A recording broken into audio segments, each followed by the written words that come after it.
What is going on, guys? It's Wolfie here and welcome back to my Borussia Gladbach career. Oh my gosh, it's not career mode. And this thing needs to go away, which means I need to sort out my hotkey thingy. But welcome back to my Borussia Mönchengladbach blah blah blah save. It's like 9:50 in the morning. I'm so tired. But yeah, I'm just gonna do a few commentaries because why not? Your mind's mostly awake in the morning, for those of you that don't know, so why not get some commentaries out? Anyway, not a lot has well actually quite a few things have happened. No, I don't know. Anyway, let me just show you. So, as you can see there, since the last episode we obviously had the January transfer window and there were a few players, to approach on pre-contracts, but there weren't a lot, if that makes sense. And the few that there were, a lot of teams, moved fast. Like they were snappy. Like they were just on it. Um, so I was only able to pick up, I think, two new players on a pre-contract, and that was Tom Ince from Blackpool, who's on loan to Crystal Palace right now. I picked him up on a pre-contract. He's actually going to be playing where Patrick Herman plays, and then Herman is most likely going to have to play on the left, or I can play Tom Ince on the left and play Patrick on the right. It doesn't really matter because he can play both positions pretty well, so that's alright for me. It's just whether Patrick Herman's willing to play on the left for a whole season, because I haven't played him, on the left this season quite a bit, and his morale seems to go down when I do that, so I'm not too sure if he's happy about playing on the left. We'll just have to see about that. And Stojanovic from Bologna, who is a goalkeeper, 20 years old. I needed a backup goalkeeper because I really don't have one. I signed one goalkeeper in the January transfer window on a free. I'm going to show you him in a minute. And that was pretty much it. Other than that, nothing else happened besides that. We show you the transfers out in January. Oh, and in January. So yeah. I don't know. I feel like I've showed you this, but I don't know. Anyway, we signed Dedrick Boyata from Manchester City for 600k. He's just going to be literally backup. We signed Raul de Thomas from Real Madrid's B team, or whatever you want to call it. His stats are improving, as you can see, and I've been playing him in a few games, but mainly against weaker opponents, so he can at least get some confidence and try and get a few goals. But he's only scored one goal at the moment, which is very disappointing. But then again, I can't be disappointed because the guy's only 19. We signed Carlos Labrin on a free. We literally needed so much depth in our centre back positions because we were slacking. I think we only had 3 centre backs, and for me that's not good enough. I needed a bit more because we were getting constant injuries with one of my main centre backs. So I needed some backup, and Carlos Labrin was the guy to bring in. And the backup goalkeeper that I was talking about, the one that played, yeah, I have shown you this, but anyway, I'm going to show you this again. The guy that played for Hoffenheim, Tim Wiese, we signed him on a free as well, so he's going to be doing the backup job for now, and then probably at the end of the season, after a few appearances, I will try and sell him on to a club where he can have somewhat of an end to his career. Yeah, I've shown you all of this, so don't really need to go over that. Fixtures. Woo, fixtures. So the undefeated streak continues. I don't know where I last left you off. I think it was here. I was against Bayern Munich. So yeah, we beat Bayern Munich 2-1. Again, Mlapa scores 2 goals in a big game. We then went on to draw with Hoffenheim 1-1. Kasper Kusk with the only goal for us. We beat Frankfurt away. Martin Strangzel scored the only goal for us. We beat Mainz 2-1, and may I say, like I said, Mainz are a very, very good side in this year's competition. Literally the most aggressive attacking football in the Bundesliga at the moment, besides us. They are so dominant, and it was 2-1. Alessio Cerci scored us our 2 goals. That game was literally, it went to extra time, and that says it all. We beat Schalke 1-0, again Mlapa proving in big games. We beat Braunschweig 6-1. Kasper Kusk, Mlapa, Obradovic and Hertgota scores as well. We beat Hanover 3-0 at home. Obradovic, Cruz and Kusk scores for us. We drew 1-1 with Werder Bremen. Kasper Kusk scores for us again. We beat Hertha 3-1 away. Jankshik and Axa scores our goal for us. Someone else probably scored for us, but I can't really find the name there. We beat Wolfsburg at home again. Mlapa, big games. He scores and Patrick Herman scores. We beat Augsburg 2-1. Patrick Herman did 2 goals for us. And then we beat Freiburg 2-1, which is the first goal for Raul de Thomas, and Adrian Luna, the Uruguayan left winger, scores for us as well. So, again, since our opening game, we've been undefeated. I honestly don't know what I've done to this side. I don't know where the team spirit, or such a team spirit, if you will, has come from.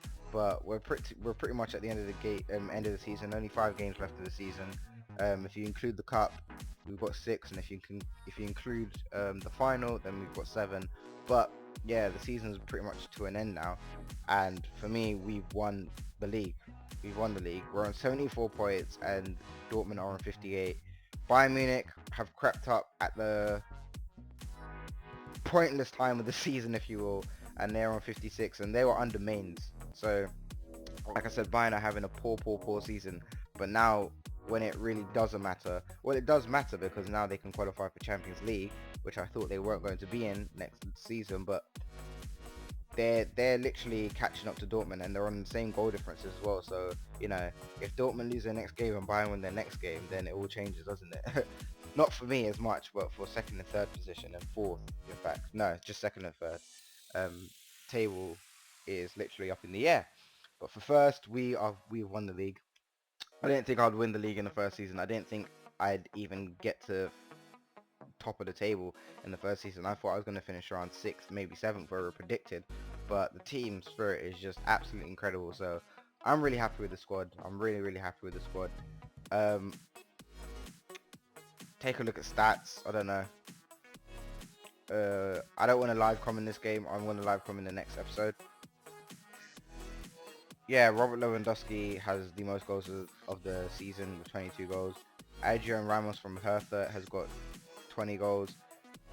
Ginczek from Nürnberg has got 15 goals, and Bastos from Wolfsburg has got 15 goals as well. Most assists, Patrick Herman's on 11.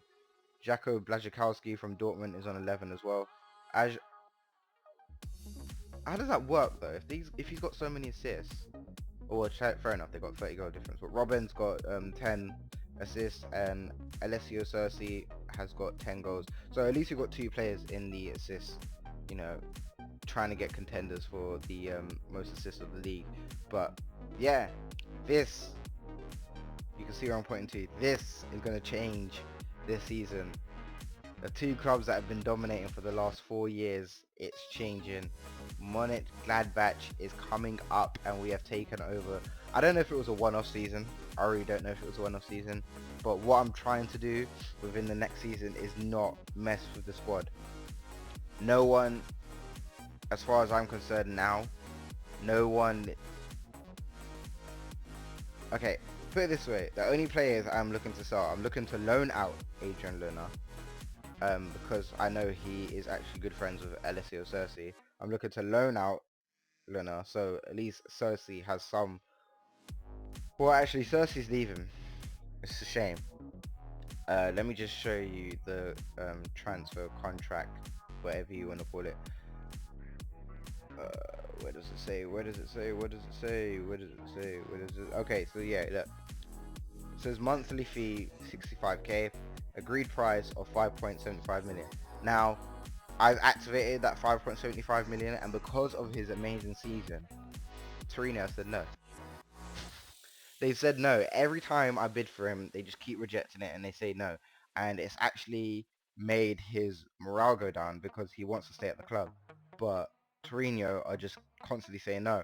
And I don't get why clubs do that. If you know you've got a quality player, and then you loan him out, and he has a good season, you have to expect him to have a good season, because he's a star player.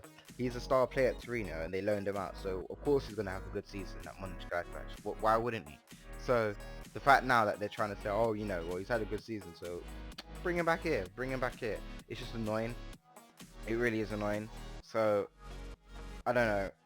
It's a good thing in a way, because when he goes, Thomas is just going to come in and slot into his place, but at the same time it's annoying because, like I said, I do want to keep him, and Torino just constantly said no. But anyway, Adrian Luna I'm looking to loan out. Max Cruz has had some interest from a few clubs, but he doesn't want to leave, but I want to sell him because I'm going to get... Oh, I forgot the guy's name. He's on loan.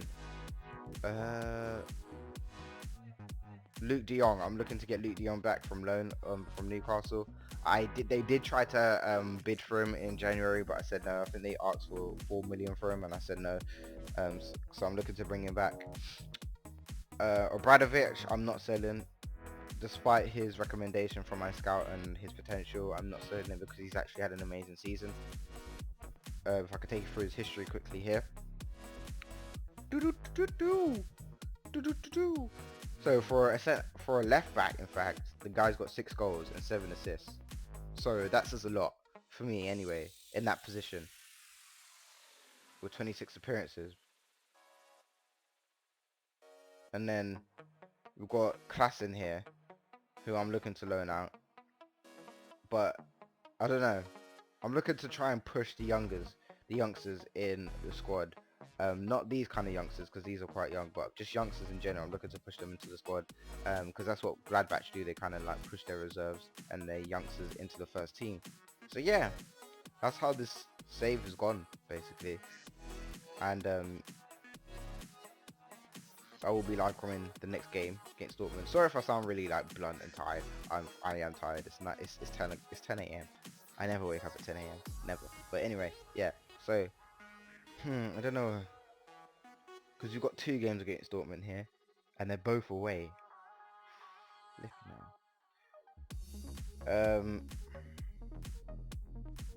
The cup one would bring somewhat of a better and a more intriguing live com than the league. This game would decide the league, wouldn't it? So I think I want to do the league and leave the cup. So yeah, I'm going to do the league game against Dortmund next game.